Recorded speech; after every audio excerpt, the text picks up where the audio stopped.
Jeżeli chodzi o obecny teren obozu, no to tam widzicie teren muzeum. Tam, gdzie znajduje się kasa biletowa parkingowa, tam znajdowała się mniej więcej wartownia, natomiast ten nowy tutaj budynek, ten odnowiony, jest to dawne kasyno SS-manów, a obecnie jest to budynek wystawowy. Super, że tak wieje, ale mam nadzieję, że będzie mnie słychać. Jest dzisiaj dość upalnie. Generalnie wydaje mi się, że ten budynek niestety jest nieczynny ze względu na wciąż trwającą sytuację pandemiczną na ten moment. Mamy plan sytuacyjny.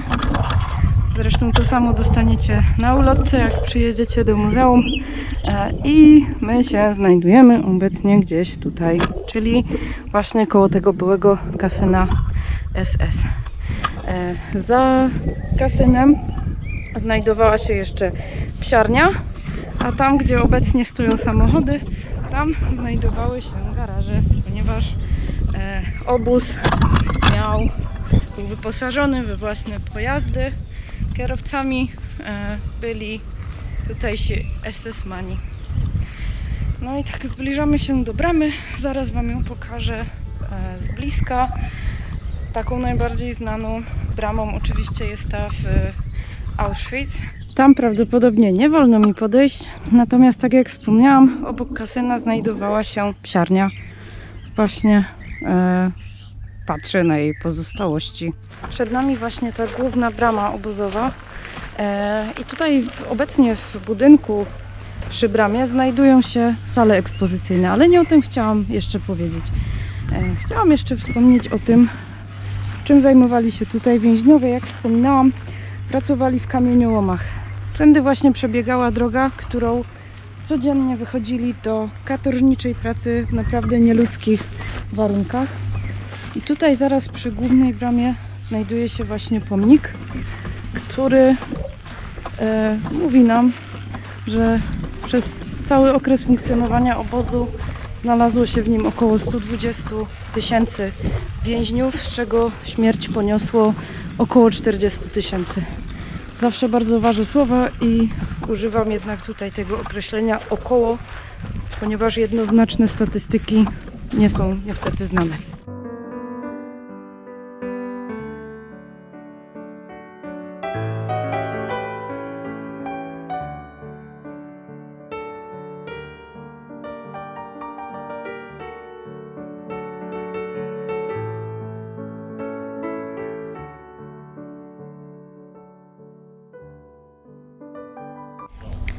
I tak, jesteśmy zaraz za bramą obozową, czyli tutaj jesteśmy w części, która była stworzona dla więźniów. I tutaj zaraz na prawo od wejścia znajduje się, myślę, że można powiedzieć, jedno z najstraszniejszych miejsc w każdym obozie, plac apelowy. A ta oto z pozoru niewinna konstrukcja tak naprawdę służyła do wymierzania absolutnie nieludzkich kar więźniom. Jak widzimy, tych pozostałości baraków jest bardzo mało na ten moment. Co mamy tutaj po stronie lewej, na co teraz skierowana jest kamera? Znajdował się tutaj m.in. magazyn odzieży, depozyt. Były tutaj także łaźnie. No i tutaj właśnie na co skierowana jest kamera dokładnie w tej chwili znajdował się tak zwany blok przyjęć, gdzie więźniowie, którzy właśnie trafili do obozu, byli dosłownie przyjmowani. O, tutaj nawet mamy tabliczkę z inskrypcją blok przyjęć. Kilka jeszcze słów co do placu apelowego, którego pozostałości widzimy właśnie tutaj. Generalnie apele odbywały się średnio 2 razy dziennie i ich forma prowadzenia i treści były jakby dodatkowym sposobem na dręczenie więźniów. I ta konstrukcja, którą tam widzicie w tle, z pozoru kilka desek, jednak tak naprawdę oczywiście jest to szubienica, która służyła do egzekucji. Co ciekawe, bywało tak, że ten oto plac apelowy momentami zmieniał swoje przeznaczenie i stawał się boiskiem sportowym. Tutaj znajdujemy się przy budynku kuchni obozowej.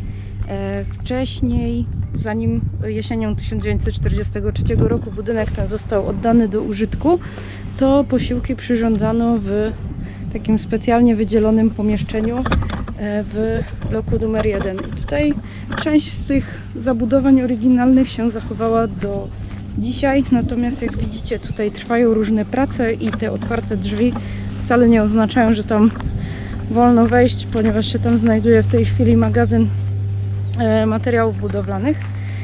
Co ciekawe, już pod koniec istnienia obozu, w związku z licznymi transportami ewakuacyjnymi, no, kuchnia musiała pracować całą dobę i zdarzało się wtedy, że po prostu więzień pracujący cały dzień w kamieniołomie bardzo ciężko dostawał jeden, jedyny ciepły posiłek w ciągu dnia.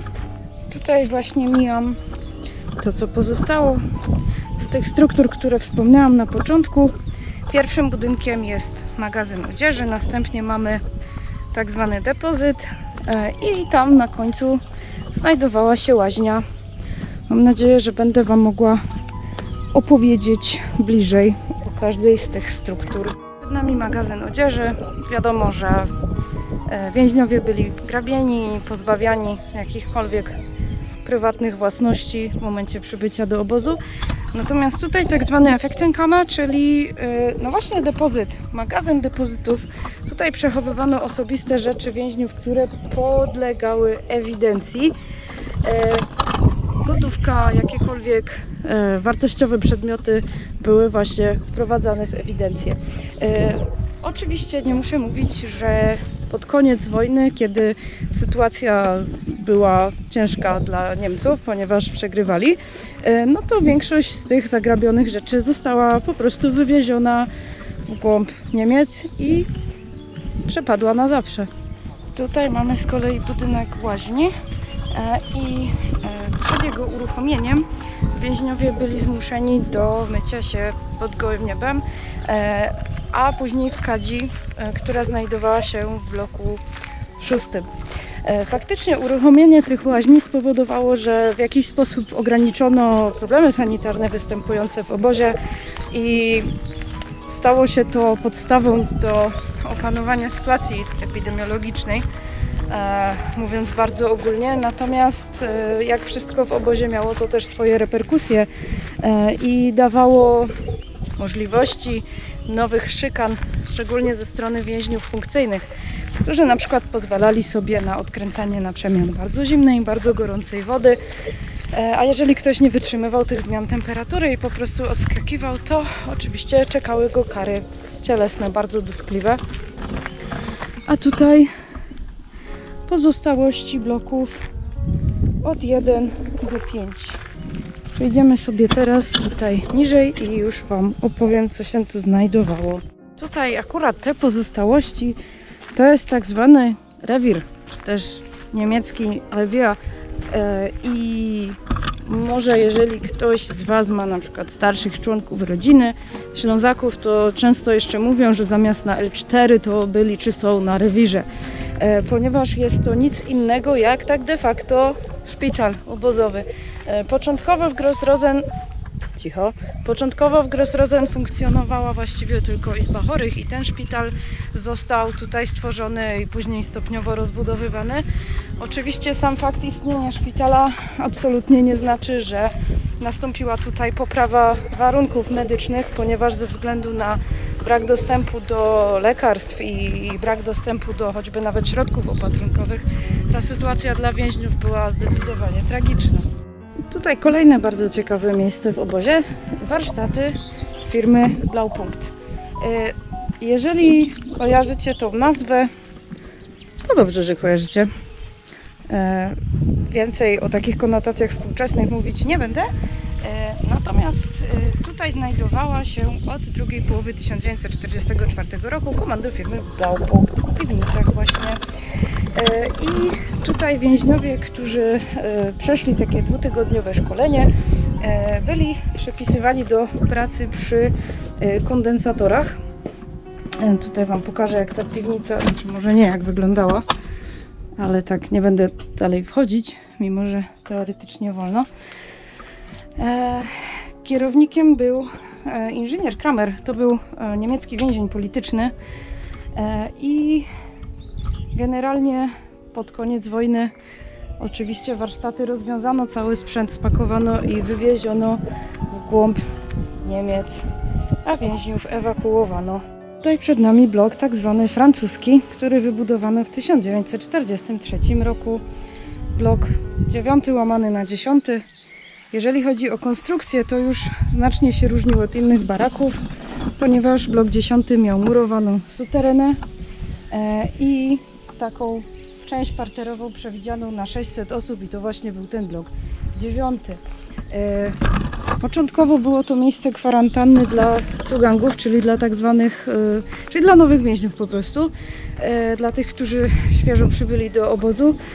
Natomiast później w wyniku przeprowadzonej akcji tak zwanej Nacht und Nebel kwaterowano tutaj więźniów pochodzenia francuskiego i belgijskiego i stąd, jak też możecie przeczytać, właśnie na tablicy informacyjnej wzięła się ta potoczna nazwa bloku francuskiego. Tak tylko wspomnę dla osób, które akurat nie mówią po niemiecku, że Nacht und Nebel to oznacza noc i mgła. No i tutaj trochę ząg, ponieważ izba więźniarska taka zrekonstruowana znajduje się w suterenie. No ale słuchajcie, niestety nie dziś. Dalej szaleje pandemia w pewnym sensie, więc jeszcze niektóre obiekty są nieczynne.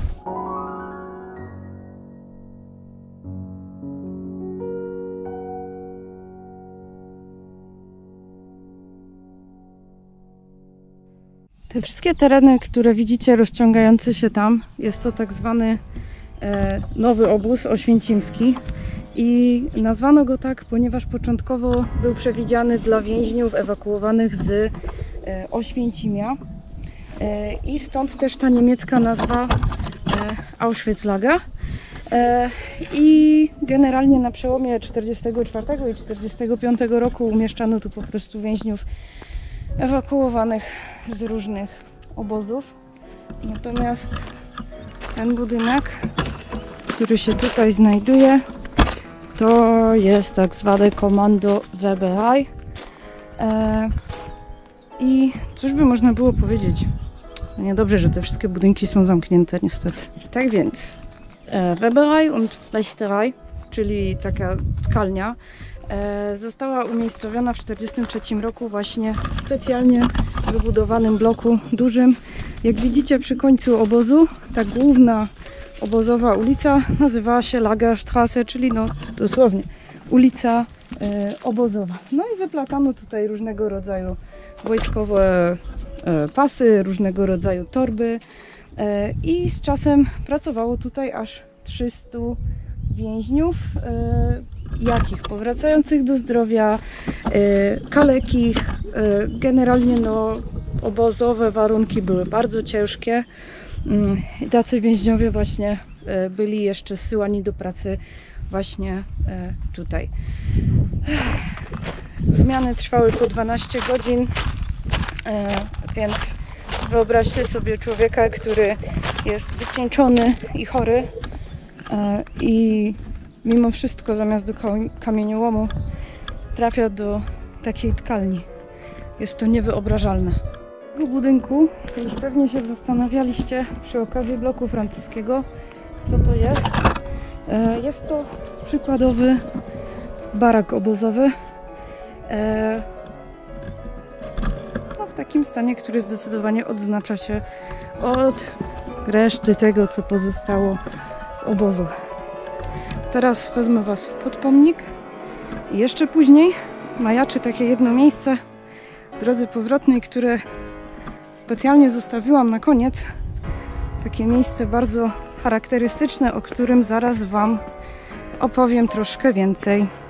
Ten pomnik wzniesiono w 1953 roku i jest to mauzoleum wszystkich tych, którzy zostali tutaj zamordowani, zgładzeni.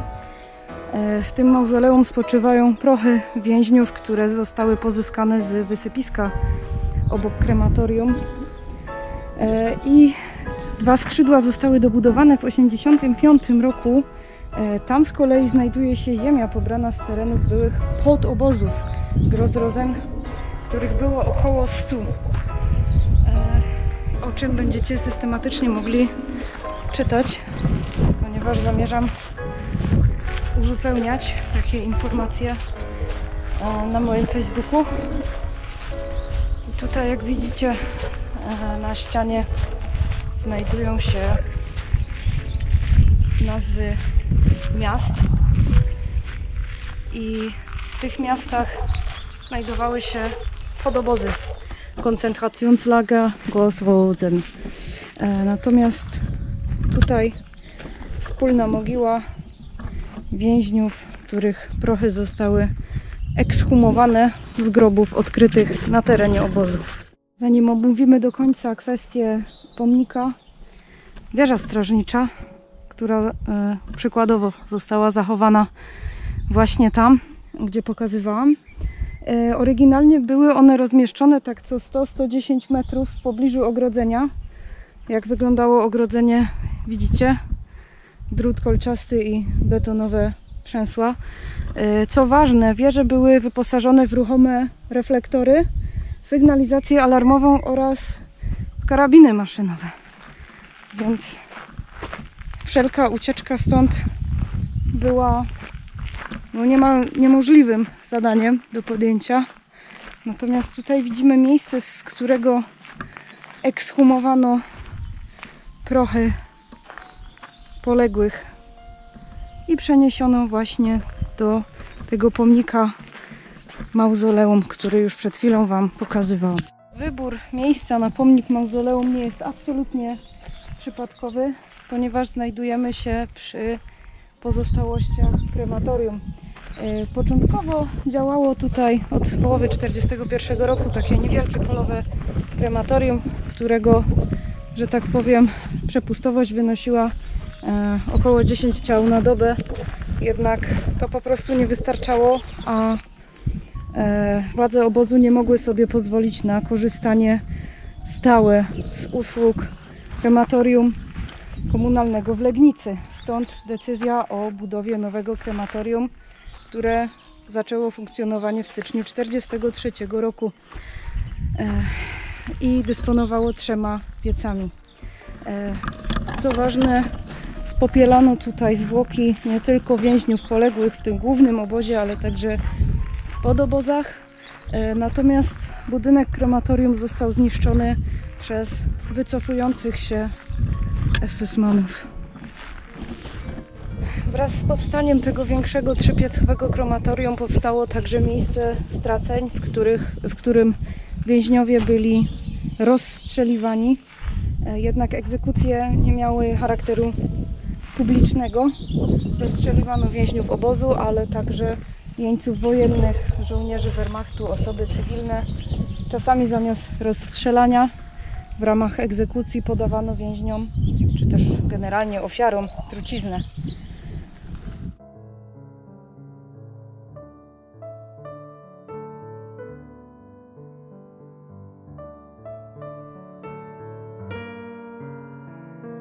Tutaj tak zwany Arbeitseduktionslager, czyli obóz wychowawczy, to co po nim zostało. Więźniami byli robotnicy przymusowi, głównie dolnoślązacy, którzy weszli w jakiś konflikt z prawem III Rzeszy. I generalnie bycie w tym obozie wcale nie oznaczało lżejszego rygoru. Więźniowie byli kierowani do tych najcięższych prac w kamieniołomie. Natomiast ciekawostką jest okres pozostawania w tym właśnie ośrodku, obozie wychowawczym. Taka kara trwała 8 tygodni. Po tym czasie przeważnie więźniów zwalniano i mogli powrócić do poprzedniej pracy, chociaż niejednokrotnie zdarzało się, że tacy więźniowie byli zostawiani w obozie koncentracyjnym. I blok 19, Strafkompanie, czyli kompania karna dla, zdaniem władz, więźniów szczególnie wymagających nadzoru, tych, którzy próbowali uciekać bądź buntowali się. Oczywiście byli kierowani do szczególnie ciężkich robót w kamieniołomach. Sonderkommando zostało wydzielone w sierpniu 1944 roku właśnie z karnej kompanii. Osadzono tutaj, co ciekawe, przedstawicieli polskiej arystokracji i inteligencji. Właśnie ostatnia z tych struktur, które chciałam Wam pokazać. No i pewnie się teraz zastanawiacie, co to jest. Otóż to jest jedna chyba z najsłynniejszych struktur tutaj, czyli gong obozowy, dzwonnica apelowa po rekonstrukcji, ponieważ w 2002 roku z powodu wichury ta struktura uległa zniszczeniu i to, co widzicie, to rekonstrukcja z 2003 roku. Czemu służył gong obozowy? Budzeniu więźniów, zwoływaniu ich na apele.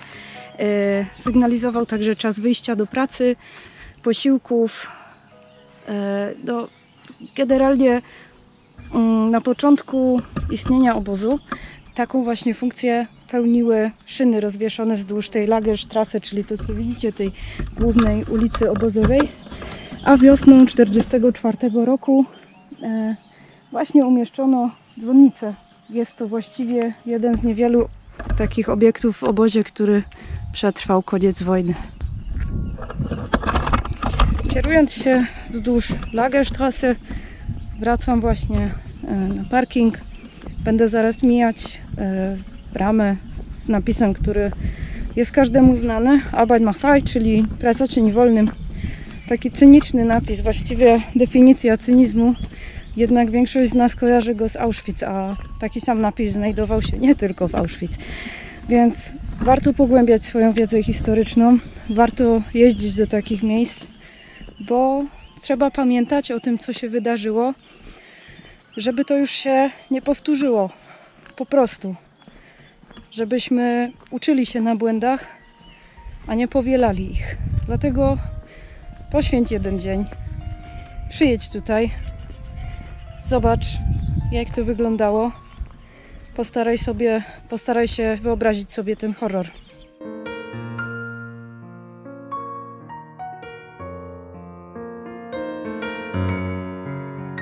Teraz udajemy się do kamieniołomów. Widzicie, tam jest ten pomnik, który Wam pokazywałam na początku, główna brama obozowa. No a my właśnie idziemy do tego miejsca, gdzie w sposób absolutnie nieludzki wykorzystywano więźniów do ciężkich prac. Jeden z byłych więźniów powiedział, że kamieniołom to pewna śmierć. I jest to bardzo zasadne stwierdzenie, ponieważ średnia długość życia więźnia z komando właśnie wysyłanego tutaj do prac w kamieniołomie Gross-Rosen nie przekraczała 5 tygodni. Tutaj mamy wyrobisko, które początkowo miało głębokość 38 metrów, a zostało pogłębione do 80 metrów. Zaraz zobaczycie. Oczywiście ze względów bezpieczeństwa jest tutaj zakaz wstępu. To też będę Wam tylko i wyłącznie pokazywała ten kamieniołom z zaogrodzenia. A to właśnie jest kamieniołom Gross-Rosen. Co właściwie wydobywano w tym kamieniołomie Gross-Rosen? A cóż, wydobywano granit.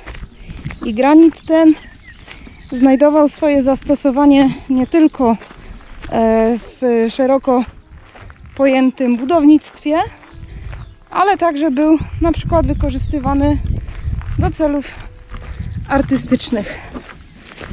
Na dzień dzisiejszy, jak widzicie, nie ma nawet możliwości zejścia tam na dół. To wszystko jest teren zabezpieczony. I te wszystkie wyrobiska, które tutaj widzicie, były ręcznie obsługiwane przez więźniów